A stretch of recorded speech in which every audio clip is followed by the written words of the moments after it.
when you've selected a location that you like, how do you make sure that you get the right deal and set the space up so that it functions well? Yeah, so on getting the right deal, the first thing is to really know the landlord that you're working with. Are you working with a landlord that's more of an owner-operator, or are you working with a landlord that's a big REIT? And on they're going to structure a deal differently. On the owner-operator, they may be less likely to give you as much tenant improvements or free rent, but you may get a lower square foot amount in the end. On a REIT, they probably have some target numbers that they're trying to hit in terms of high per square foot numbers, but you may do better on tenant improvement dollars and free rent. So really know the type of landlord you're working with. So now you've selected the building and you have selected your landlord and you've got everything set up before opening. What do you do to make sure that the space functions well for members? So to make it function well, what you're doing in a co-working space a lot is you're deconstructing how people work within a space, and you're doing activities-based planning. So making sure that you have those settings that people need is very important. At WorkBar, we've deconstructed it down into 4 sections. Devin, where you were talking in our first little segment, was in what we call the cafe, and that's set up really a lot like a cafe. We have 3 other main sections at WorkBar, and you can see them maybe from this board that we have here: the Commons, the Switchboard, and the Study. And the Commons is an area that's really geared for more collaborative type work, you and a few other people. The Switchboard is geared for phone-heavy work or talking to the outside world. And the Study is geared up for more heads-down work. In each of these sections, we have a mix of unassigned space and some dedicated desks and some office type places.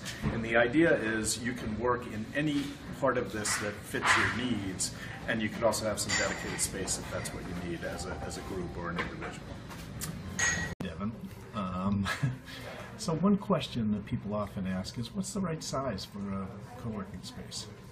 That's a great question. There really is no perfect size, and so you have to really think about what you're trying to accomplish with the space. What we've found is that you can have a smaller space, 4,000 to 5,000 square feet, and you can make that work. There are some economies of scale where you can spread out some of the costs across bigger spaces if you get a little bit bigger. What we found for our spaces, and it's because we consider community to be very important, is that 10 to 15,000 square feet works well, because that means that about 150 people can use the space on a regular basis, and that's about the limit as far as a community that really knows itself can be. If you get bigger than that, people don't know each other as well, and so we try to stay within that 150 number.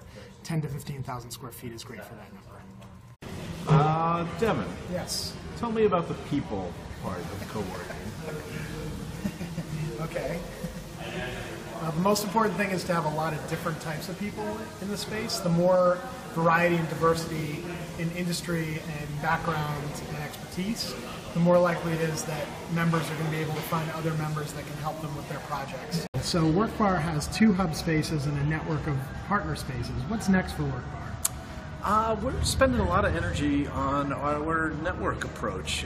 You just brought up, Devin, that the size of this work for us is 10 to 15,000 square feet, because about 150 people is what's right for a community here. So with this network concept, we'd like to find the groups that want to create their own spaces and connect their own community on that level, and link them back into a number of hub locations, so people can have a local community that they work with and a great workspace, but also have lots of different places that they can go.